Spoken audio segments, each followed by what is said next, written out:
Good. Teamwork. In this game, I remember this. And while watching YouTube,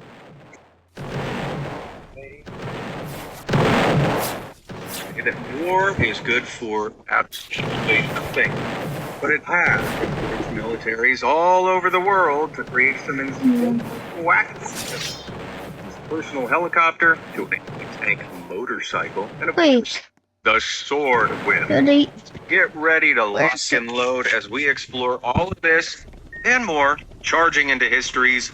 You never disappoint me from this. Have you ever dreamt about owning a vehicle that combines the maneuverability and style of a motorcycle, the explosive power of a tank? Well, then look no further than the Vespa 150 TAP.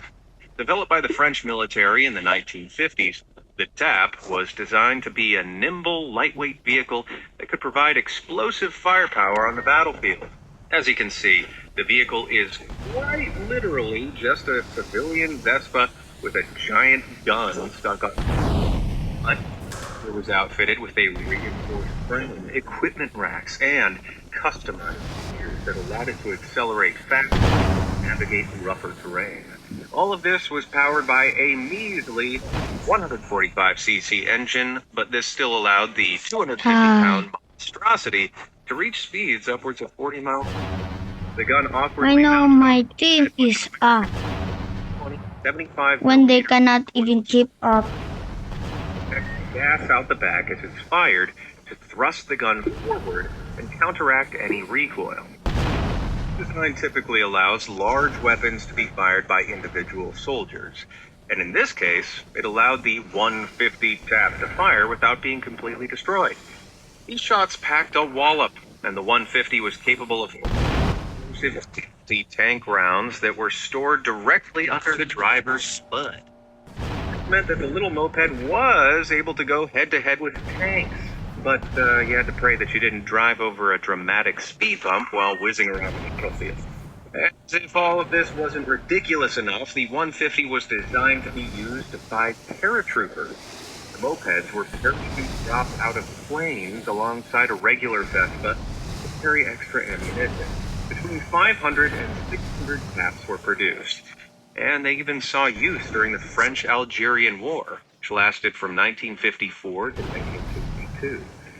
But why were they never used again? Well, despite French soldiers appreciating the mobility, it was pretty awkward to use the weaponry. It just Oh wasn't my god! a gun while the Vespa was in motion. So to aim, you had to stop and reverse shimmy the vehicle until it was facing your target. This made you incredibly What team is this? and tanks. And essentially, it soon became clear that a Vespa wasn't the safest vehicle to use when getting around a battlefield. A moped isn't the craziest place that a giant gun has ended up. That title goes to the gun helmet, a weapon that brings an entirely new meaning to the term headbanger. Developed in 1916 by American inventor Albert Bacon Pratt, the fire armor was intended for use during the First World War. It features a mid-firearm fixed to the front of a military helmet. Pratt's intent was to create a weapon that soldiers could aim simply by turning their heads. Wait, I remember something. Finally, soldiers can fire. I remember something where you get launched. But wait, I hear you ask. If you don't fire the gun with your hands, do you shoot it? Good question. With a mouthpiece you blow into, obviously. It isn't clear how this worked, but according to Pratt, you really could fire a bullet like a flounder. He believed that one of the benefits to this was that it would allow soldiers to fire the gun in total darkness, or if they were blind, as people instinctively turn their heads toward danger when they hear it.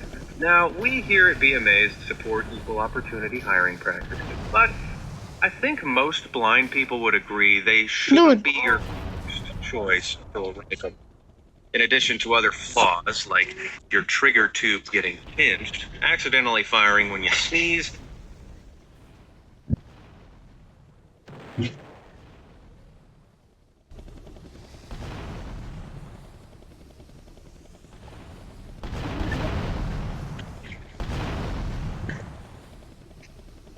soldiers wearing the ridiculously large helmets, bonking their heads on everything, the gun helmet is an obvious recoil issue.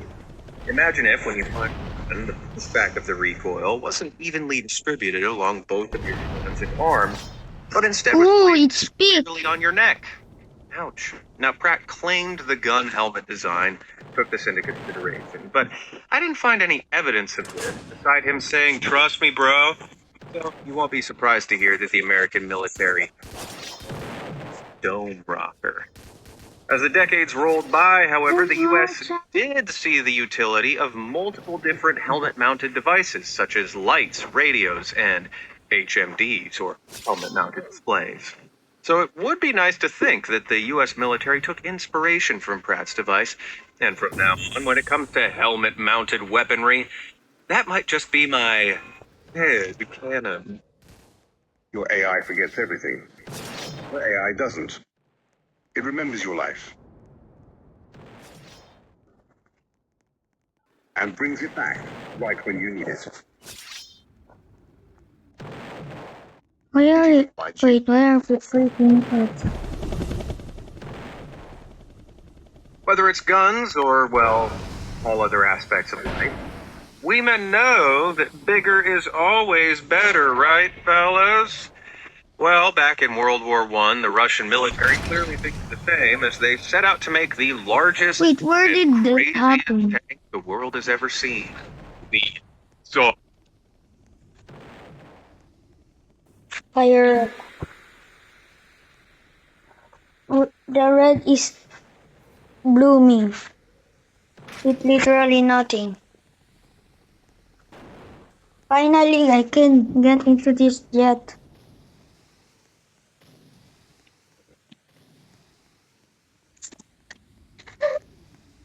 Ayan. To. Ano?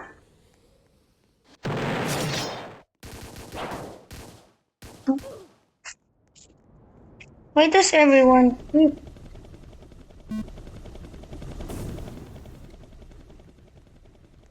Does everyone keep play hard one?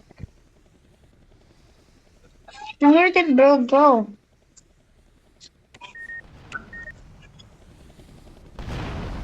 If I'm trying to put down.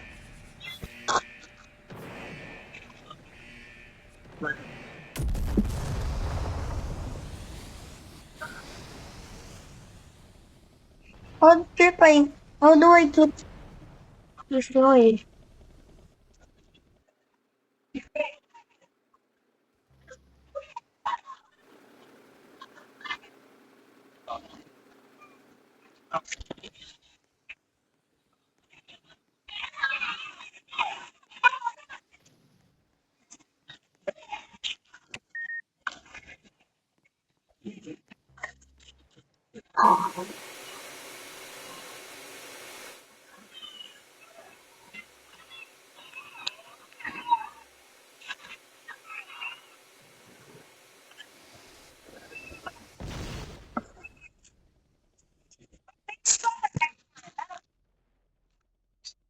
Wait.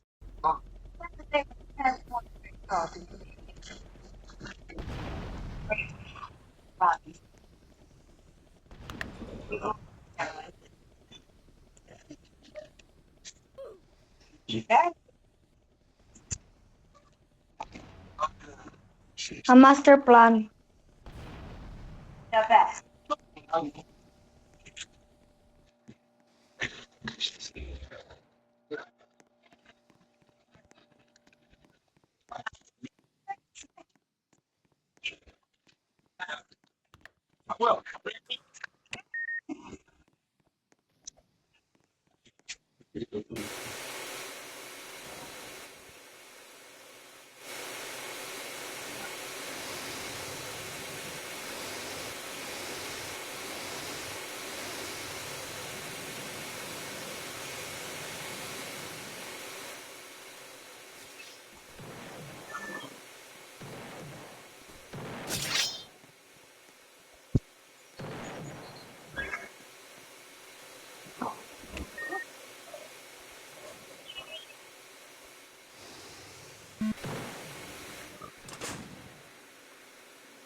No, my plane!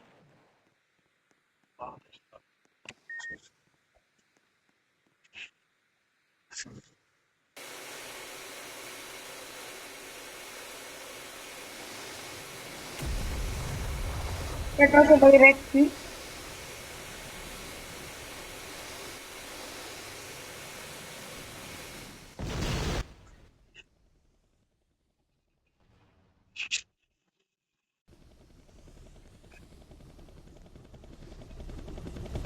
Who's play?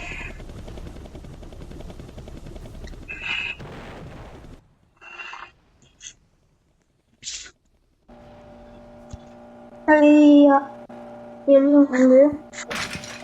Debit card. What ticket? It's only 29.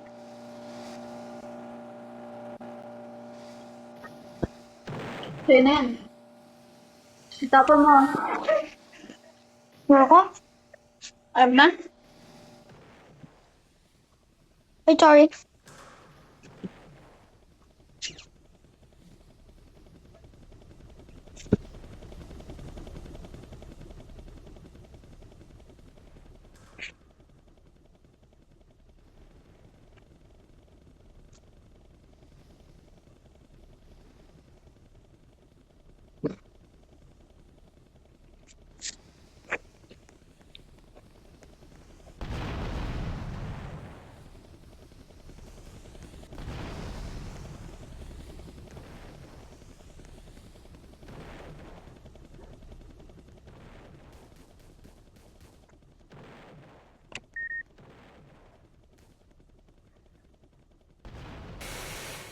Run!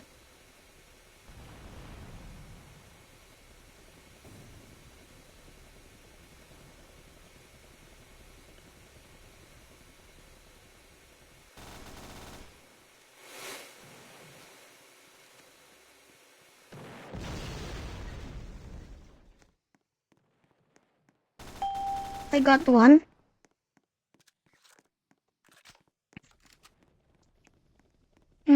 I think something is coming.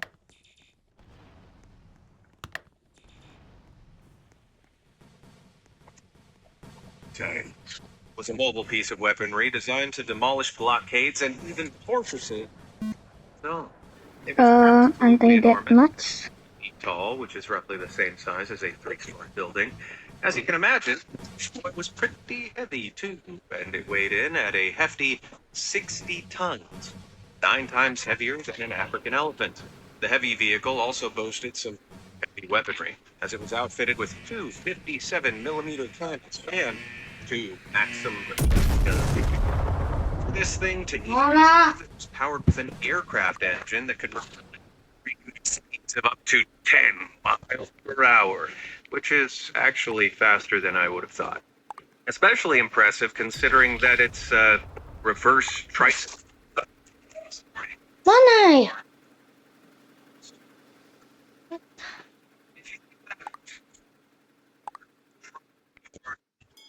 Because the SAR tank required a crew of no less than 20 soldiers to operate.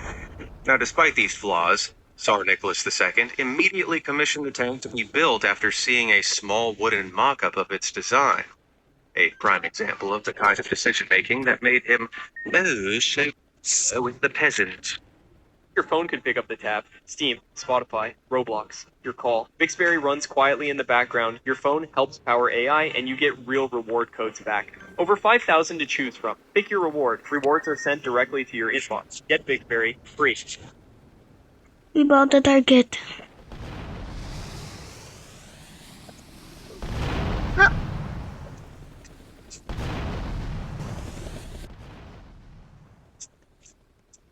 Send us.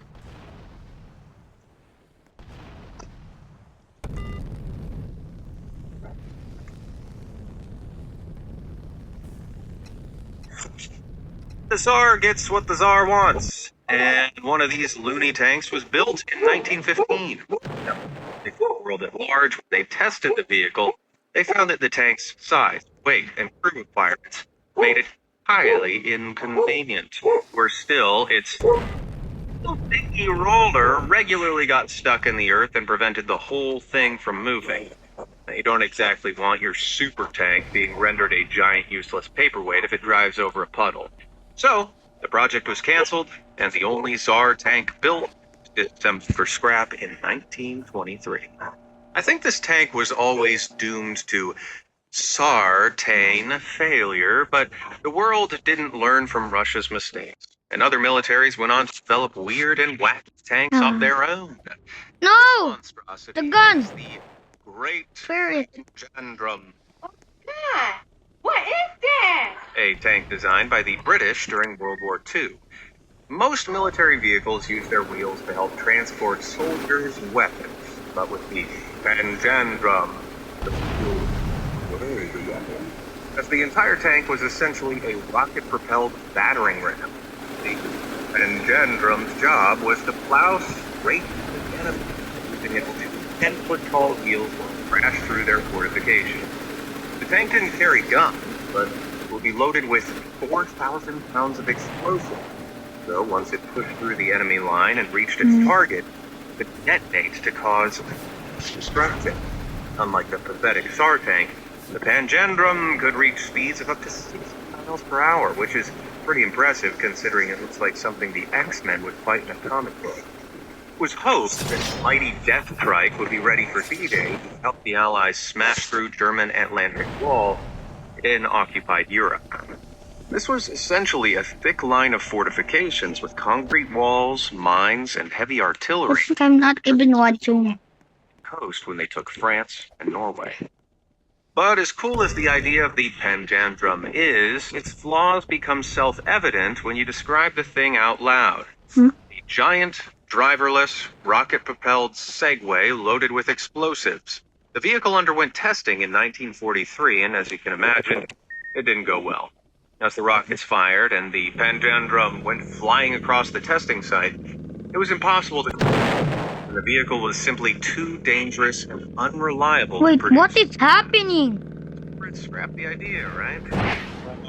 They figured the highly dangerous machine needed more rockets. What's going on with you? What are you talking about? And a further test was conducted in 1944.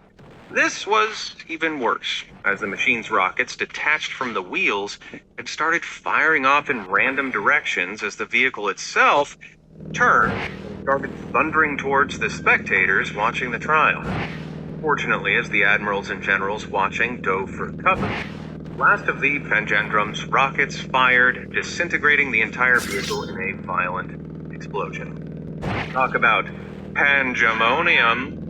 Afterwards, the vehicle was scrapped due to safety concerns, but at least the Panjandrum was unmanned, so nobody was harmed during the test. Unlike our next deadly vehicle, question, when you saw the Green Goblin and Spider-Man zipping around on his glider, did you think, man, that looks safe, practical, and easy to manufacture? No? Well, shh, don't tell that to the U.S. military. The Army's newest means of air transportation for troops in the field. Officially, it's the Delacar Aerotype. Unofficially, the flying platform. No, that isn't a clip from a live-action Looney Tunes movie. It's real footage of Delacar Aerocycle, a personal helicopter that was developed through the 1950s. It was envisioned as a modern cavalry, able to give soldiers enhanced speed and mobility on the battlefield, as well as enact covert reconnaissance behind enemy lines. Oh yeah, because a dude on one of these things is so covert. I like this Bible. I didn't know it was What that good. helicopter to transport one person and put their lives in constant danger whilst doing so. But still, the U.S. Army ordered testing, and the finished Aerocycle Run. 32 kilowatt engine mounted on a circular Sila with little silhouette. propeller. Pilot could Dude! the Aerocycle My spy boat! Mars while leaning in different directions to Spy boat. My spy acceleration. boat. Kind of like a I high-tech like the spy boat. break 5,000 feet in the air. Wait, there's 3? You gotta admit this is cool. Land, the original Aerocycle. How is there a 3? 4 large airbags on the bottom. However, the pilots were worried that if one of these bags burst, they'd get rocketed into the air like a deflated balloon. So these were replaced with 4 landing skids instead. Now, this may come as a surprise, but the problems with the Aerocycle weren't down to functionality. It actually worked great. The machine was stable, easy to control, and even had a shockingly fast top speed of wow. iPhone 17 Bro thought he was the main character by glass screen protector. getting close, but died instantly. However, while the invention worked, there was just no getting around the constant danger it posed to the pilot, Oh man, as they it's a sky boat. stand directly above 2 giant rotating blades. That's the dumbest thing I've ever heard. Furthermore, actually using the Aerocycle may just stand out like a sore thumb, and once spotted, the pilot was completely defenseless. Even hucking a rock with good aim could take them out of the sky. The U.S. military looked past these red flags and continued testing the chopper. But when their experiments resulted in 2 crashes and some serious injuries, they abandoned the Delacner and the idea of personal helicopters altogether. It never was supposed to be. Still, the Aerocycle is far from the craziest airborne weapon that the U.S. has experimented with. During the Second World War, the Office of Strategic Services, which was the precursor to the CIA, attempted to upgrade America's Air Force by weaponizing animals in several insane ways. We've all heard the saying, "It's raining cats and dogs," and the OSS was reality by fitting cats with little kitty parachutes and bombs to rain destruction on the enemy below. The cats would be dropped into enemy waters where they would apparently instinctively swim to the ship to get out of this. Once they were on board, Ano? detonate, blowing up the boat, and the poor kitty trying to get to dry land. Was this plan cruel? Yes. Was it effective? No. It's just... As it turns out, getting cats to do anything is near impossible, and when the plan was tested, the kitties all lost consciousness in mid-air during the drops due to the stress of being thrown out of a plane and the low Gs. But, even if those insolent cats aren't following orders, then why not just try another animal, like, I don't know, bats? You sure about that? That's what dentist Adam Little figured as he came up with the idea to strap incendiary devices to bats, Yes. dropping them onto Japanese The, settlements. the red army is not coming here Japanese anytime. buildings were constructed out of bamboo, While being bombarded. in the homes and then ignite. They caused serious damage to Japanese infrastructure. He wrote the White House in 1942 to explain the concept, and President That was a visual hit. his interest in the project, telling the U.S. Army to start experimenting with it immediately. But despite the seal of approval, the tests were unsurprisingly a complete failure. Bats were even less cooperative than the cats. They would fall asleep, refuse to fly away, and worst of all, use their navigational skills to fly back to the U.S. military base where they originally came from. You know, the safe, warm place where they were fed and taken care of. I wonder why. This issue ended up causing an enormous fire at the Carlsbad military base as the bats returned home and destroyed an entire airfield. Maybe Adam should have stuck to treating teeth. And we should be using people for warfare.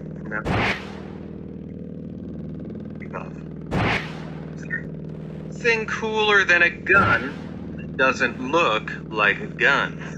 We all love it when James Bond clicks his pen and it fires. But it turns out, humans have been obsessed with this idea for a long time, dating way back to this incredible gun shield. Believe it or not, Elden Ring didn't make this idea up. Wait, They were first designed in 16th century Italy before being adopted by King Henry VIII during his reign in England. since when everyone leave? Shields feature a matchlock pistol in the center, which can be fired at would-be assailants whilst providing the soldier cover. The best defense is a good offense, and the shields even included a sighting grill for the user to look through and stay protected. Or as I like to call it, the old gun sight. Henry loved the idea, so he had 100 made for his bodyguard. But the wacky weapon had some obvious drawbacks. Firstly, trying to aim a gun with an enormous metal slab on your arm was very difficult. Secondly, the wielder was put into the awkward position of having to decide whether to point the gun at their enemy's torso to shoot them, or point the shield towards their weapon to, avoid getting hacked to pieces. This made the gun shields pretty useless. And to top matters off, evidence suggests that they were likely hastily made. Only 46 survive, and 8 of those were found aboard a single shipwreck, the Mary Rose. This suggests that they only experienced fleeting popularity, and many of them What the heck am I doing still? existing English shields called targes, with the gun element haphazardly slapped on. So the weapon wasn't really thought through or used, but hey, at least it inspired this. A normal Ong Pao is boring. Give it like a sauce. With this fan Ong Pao, imagine the look of... The shotgun shield wasn't Henry's only contribution to history's arsenal of weird weapons, and in addition to stuffing firearms into targes, he also requested a custom-made gun mace. That's right, a boomstick that you can also smack someone upside the head with. What's not to like? This awesome weapon had an equally awesome name, the Holy Water Sprinkler. The steel Morningstar head boasted 10 spikes, and instead of firing bullets from the sides, its 3 gun barrels were located on top. It definitely looks fearsome, but as you can guess, it wasn't very practical. Goodbye. You have to awkwardly extend your arm completely straight whilst holding the weapon to fire it. And to make matters worse, you had to ignite each barrel manually by